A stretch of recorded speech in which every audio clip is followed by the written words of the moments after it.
या उत्तर दक्षिण की तरफ घूम जाए तो आप अपनी मस्जिद से निकाल दोगे और सीधे कहोगे गेट आउट। इस जाहिल के लिए मस्जिद में कोई जगह नहीं। लेकिन सैयदना बिलाल का इश्क देखो कि जब हजरत सैयदना बिलाल अजान पुकारते थे ना, तो नबी पाक सल्लल्लाहु अलैहि वसल्लम जिधर बैठे होते थे, हजरत बिलाल अपने कान से दाएं हाथ की शहादत की उंगली निकाल लेते और जिधर रसूल करीम अलैहिस्सलाम बैठे होते उधर बिलाल घूम जाते और यूं कान से निकाल कर कहते, अशहदु अन्ना मुहम्मदर रसूलुल्लाह। हाय हाय हाय हाय अल्लाह। बिलाल की निगाहें नबी को ना देखेगी तो शायद मैं आजान पूरी न कर सकूं। जानेसार साहबा तलाश में निकल पड़े, लेकिन कलिया चकवालो, तेरा बाप, तेरा भाई, तू, तेरी औलाद गुम हो जाए तो अखबार में, सोशल मीडिया में तस्वीर डाली जाए, हुलिया बताया जाए, लेकिन कौनैन के आका हुलिया बताने की जरूरत नहीं। किसकी औकात जो मुस्तफा का हुलिया बता दे, बल्कि मेरे आका के गुजरने की गवाही हवाएं दिया करती है। आशिको तेरा मुस्तफा इधर ही गया है, इसलिए कि मुझको अंबर से ज्यादा खुशबू इसी तरफ से आ रही है। सहाबा खुशबुए मुस्तफा पर ढूंढ लिया करते थे।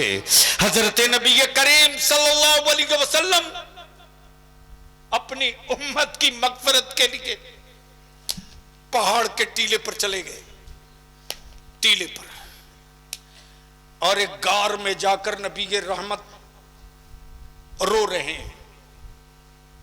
हैं। किसके लिए? फातिमा के लिए नहीं, हसनैन के लिए नहीं, सैयदा खदीजतुल कुबरा के लिए नहीं, मौला अली के लिए नहीं, उम्मत के लिए। आकाए रहमत कभी सजदे में सर रख के रोते, कभी सजदे से सर उठाते, आसमान की तरफ देखकर रोते। हजरत अबू हुरैरा फरमाते कि मैं तलाशते हुए पहाड़ के टीले पर चढ़ गया तो देखता हूं बकरियों का चराने वाला बकरियों का झुंड लिए चरा रहा। मैंने पूछा, वो बकरी चराने वाला, तूने मेरे रसूल को देखा है? तूने मेरे मुस्तफा को देखा है? तूने जलवे जाना को देखा है? तूने रहमत आलम को देखा है?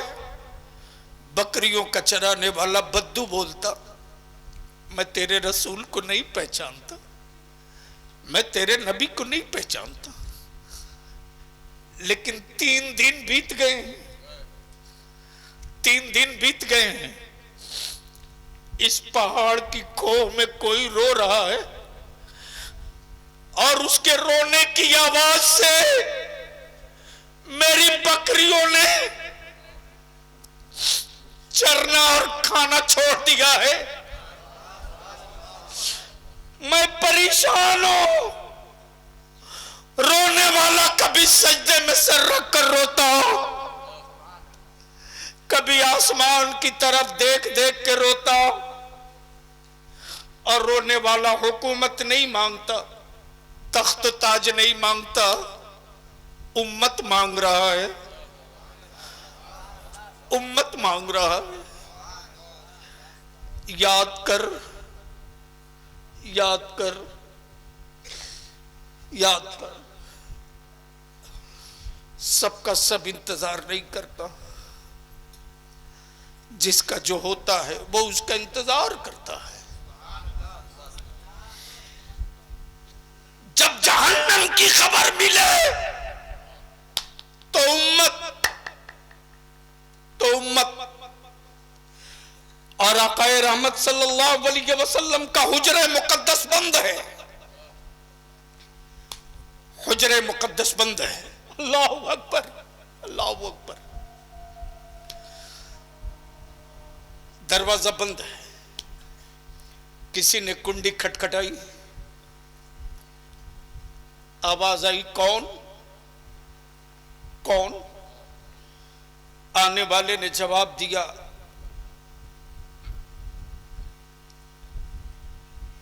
मैं मुसाफिर हूं, मैं मुसाफिर हूं। जवाब मिला कि अभी जाओ, आका की तबीयत ठीक नहीं है, जाओ, बाद में आना। फिर थोड़ी देर के बाद फिर आवाज आई, कौन? मैं एराबी हूं, एराबी हूं। जवाब मिला, कहा ना नबी करीम अलैहिस्सलाम की तबीयत ठीक नहीं, जाओ। जब तीसरी मर्तबा कुंडी खटखटाई तब आकाए रहमत फरमाते, फातिमा दरवाजा खोल दो, खोल दो। ये कोई और नहीं है, तीसरी मर्तबा आया है, ये मौत का फरिश्ता है। अल्लाह अकबर, मौत का फरिश्ता है। जैसे ही दरवाजा खुला, दरवाजा खुला, इजाजत ली, इजाजत ली। और सऊदिया के ज़कात खोर मुल्लो, बता किसी बंदे से मौत के फरिश्ते ने इजाजत ली, लेकिन यहां मलकुल मौत मुस्तफा से इजाजत मांग रहा। अरे बोल यार, बोल जोर से, तवज्जो चाहूं, सुनो। बोलोगे तो तकरीर हो जाएगी, और बोल दो। बता दे, गया मौत भी मौत की तरह सिमट के खड़ी है। तब आला हजरत फरमाते, खुदा की रजा चाहते हैं दो आलम, खुदा चाहता है रजाए मोहम्मद। महबूब अगर तुम राजी हो, अगर तुम राजी हो, तब मौत का फरिश्ता आगे बढ़ेगा। और अल्लाह के महबूब फरमाते, मेरा रब जिसमें राजी हो उसका महबूब उसी में राजी है। हाय हाय हाय, मेरा रब जिसमें राजी, महबूब भी उसी में राजी। जैसे ही आकाए रहमत के नाफे मुकद्दस पर फरिश्ते ने अंगूठा रखा, अल्लाह के महबूब फरमाते, ठहर। क्या कहा? ठहर। सच्ची बात बता, क्या जब तुम मेरी उम्मत की रूह कब्ज करती हो तो ऐसे ही तकलीफ होती है, ऐसे ही दर्द होता है? मौत के फरिश्ते ने जवाब दिया, या रसूल अल्लाह, ये तो कुछ भी नहीं है, इस दर्द से 70,000 गुना ज्यादा दर्द। कितना? अरे बोल, कितना? 70,000 गुना ज्यादा तकलीफ आपकी उम्मत को उस वक्त होती है जब मैं रूह कब्ज करता हूं। अल्लाह के हबीब फरमाते, ए इज़राइल जा, जा, मेरे रब से कह दे कि अब से लेकर क़यामत की सुबह तक जांकनी के वक्त जो मेरी उम्मत को दर्द दिया जाएगा ना, वो सारा दर्द आज मुझ पर मुकम्मल कर दिया जाए। अल्लाह अकबर, अल्लाह अकबर। बताओ, बताओ, कौन सा बाप अपनी औलाद का दर्द लेने को तैयार है? बताओ, कौन मां अपनी औलाद के मौत के वक्त का दर्द लेने को तैयार है? बताओ, कौन भाई भाई के मौत के वक्त के दर्द लेने को तैयार है? बता। कोई नहीं। लेकिन अफसोस, अफसोस, मुस्तफा की उम्मत दुनिया पे हुक्मरानी के लिए पैदा की गई। आज उस रसूल की उम्मत गुलामी पर फख्र महसूस कर रही। क्यों? क्यों? वो सिर्फ इसलिए कि दुनिया में मजहब बहुत, किताबें बहुत, लेकिन तन्हा इस्लाम और तन्हा कुरान, जिसकी पहली आयत काबे की अजमत की नहीं, पढ़ने की, पढ़ने की। जो कौम जाहिल होगी वो कौम मजदूर बनेगी, और जो कौम पढ़ लेगी वही कौम मालिक बनेगी। अब फैसला आप करो कि अपनी औलादों को मजदूर बनाना चाहते हो कि मालिक बनाना चाहते हो। लेकिन यहां तो मौलाना आफत है, आफत। जो 500 रुपया मदरसे में ज़कात देता है, मदरसे के बच्चों को अपने बाप का नौकर समझता है। माफ करना, यह कड़वा सच आखिरी हलक में सांस रहेगी बोलूंगा। मदरसे हमारे कुरान खानी का अड्डा बन के रह गए हैं। मैं नहीं कहता कुरान खानी मत कराओ, हम नहीं कराएंगे तो कौन कराएगा, लेकिन तालीम रोक करके कुरान खानी ये नहीं होनी चाहिए, ये नहीं होनी चाहिए। तालीम का नुकसान करके नहीं। यहां तो बाप के 40वां और सालाना में पूरा मोहल्ला मिलकर एक खत्म कुरान नहीं पढ़ता। बोलो सही है कि गलत? अरे जोर से बोलो ना। हद तो यह है मौलाना शहाबुद्दीन साहब की इसी बंगाल की खबर है कि बेटे को भी कहना पड़ता है, वो फातिहे में नहीं बैठ रहा, तो लोगों ने कहा रे अब तो बैठ जा, फातिहा हो रही है। तो कमबख्त मारिया बोल रहा नहाया नहीं हूं तो कैसे बैठूं।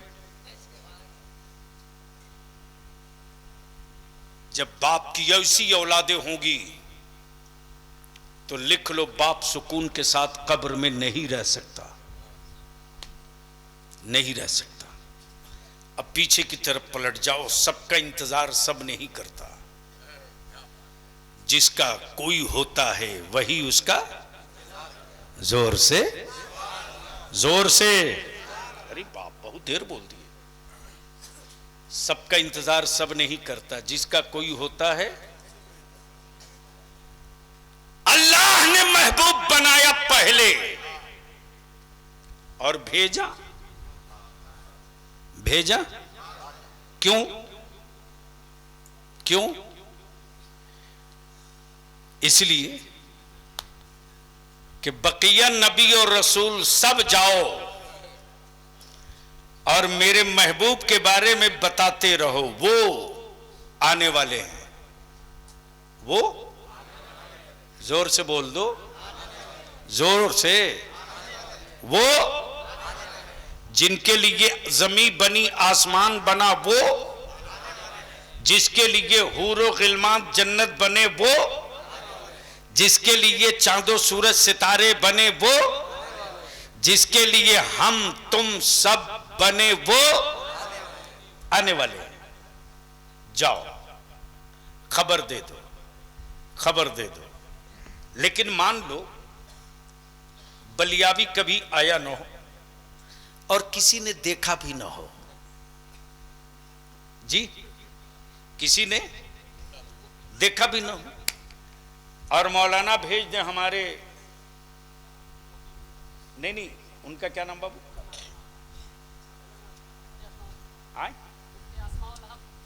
हजरत मुफ्ती अस्माउल हक साहब को कि आप चले जाइए, मालदा स्टेशन पे बलियावी आ रहे हैं। अब वो ना हमको देखे हैं वो, ना मैं देखा हूं उनको, न टेलीफोन न मोबाइल। तब इन्होंने कहा कि देखिए टोपी काली पहने होंगे, कुर्ता पैजामा पहने होंगे, हाथ में ब्रीफकेस होगा, हो सकता है 2-4 सिपाही दाएं बाएं होगा। अब ये उतरने के बाद काली टोपी तलाश रहे हैं, दाएं बाएं पुलिस ढूंढ रहे हैं कि किसके साथ ये निशानी है। और इत्तेफाक से न मेरे साथ पुलिस न काली टोपी, उस दिन मैं सफेद टोपी पहने हुआ था।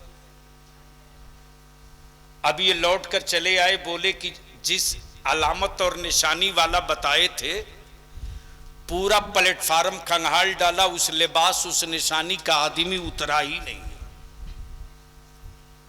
यही होगा ना। और जैसे ही देख लिया कि नहीं साहब, सर पे काली टोपी, सफेद कुर्ता पैजामा, साइड में 2 सिपाही, अब किसी से पूछने की जरूरत नहीं, सीधे आ गए करीब, बोले अस्सलाम वालेकुम, मैं ही लेने के लिए आया हूं। अब तो बोल दो, हाय हाय हाय हाय बोलो, अरे जोर से बोलो। तवज्जो चाहो हजरत, बस लास्ट पॉइंट। कैसे पता चले कि ये वही है, ये वही है, कैसे पता चले? तो 1,23,000 कमोबेश नबी रसूल जितने आए, सबने मुस्तफा की सिफत बयान की। वो नूर वाले, वो मुबशिर भी, वो नजीर भी, वो नूर भी, वो हुजूर भी। उनकी सिफत रहमत है, उनकी सिफत रहमत है, उनकी सिफत सखावत है, उनकी सिफत मोहब्बत है। यानी वो सारी निशानियां बता दी गई, बता दी गई। अब जो आ रहा है सब में वही ढूंढा जा रहा, सब में वही ढूंढा जा रहा, लेकिन वो सिफत किसी में मिल नहीं रही। कोई सफीउल्ला मिल रहा, कोई कलीमुल्ला मिल रहा, कोई रूहुल्ला मिल रहा, कोई नजीबुल्ला मिल रहा, लेकिन 12 रबीउन नूर को सुबह शादी के बाद अचानक काबा झूम रहा। जोर से जोर से जोर से खाने काबा झूम रहा। किसी साहबे दिल ने मुस्कुराते हुए कहा, ओए काबा, अरे आज इतना इतरा क्यों रहा है? खाने काबा बोल पड़ा, मेरी गोद में देख, गोद में। तब अगले ने कहा कि पत्थर की गोद में पत्थर क्या देखूं? बोल पड़ा, काबा की अकल से पत्थर हटा के देख। जैसे ही देखा तो 360 यमराज, बंदों के बनाए हुए माबूद, जो खाने काबा में कब्जा करके थे। न बुलडोजर चला, न भूकंप आया, न जलजला आया, न छेनी चली, न हथौड़ा गिरा, सबके सब मुंह के बल गिरे पड़े थे। खाने काबा मुस्कुरा रहा था वजद में, वजद में। तब किसी ने कहा, काबा, ये 360 बरसों से काबिज किए, मुंह के बल गिरे पड़े क्यों हैं? तब खाने काबा बोल पड़ा, हैरत थे तेरे आदमी होने पर। तवज्जो चाहूं, क्या कहा?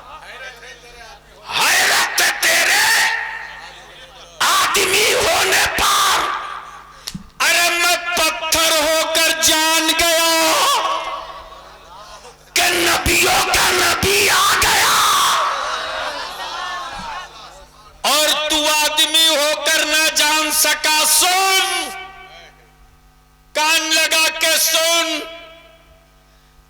गढ़ती हुई बेटियां जश्न मना रही। अब बेटियां नई गाड़ी जाएंगी। जालिम बाप का पंजा तोड़ने वाला मुस्तफा आ गया, आ गया। आज मेरी बेटियों को बोझ समझने वालों, याद करो तारीख। जब हजरत आसिम तिजारत पर जाते वक्त अपनी बीवी को वसीयत कर रहे कि देख, अगर बेटा पैदा हो तो खुशी में लड्डू बांटना पूरे कबीले में, और बेटी जन्म ले तो गला दबाकर मार देना, ताकि लौटने के बाद मैं किसी का ससुर न बनूं, कबीले में मेरा नाम खराब न हो। लेकिन गुड़िया सी बेटी पैदा जब हुई आसिम की बीवी के तन से, शौहर की वसीयत ने चाहा कि गला दबा दो, लेकिन मां की ममता थी जो रुक गई, बोल पड़ी। जब डाइन का इतिहास लिखा जाएगा तो शायद पहला नाम तेरा होगा कि तूने अपनी बेटी का गला दबा दिया था।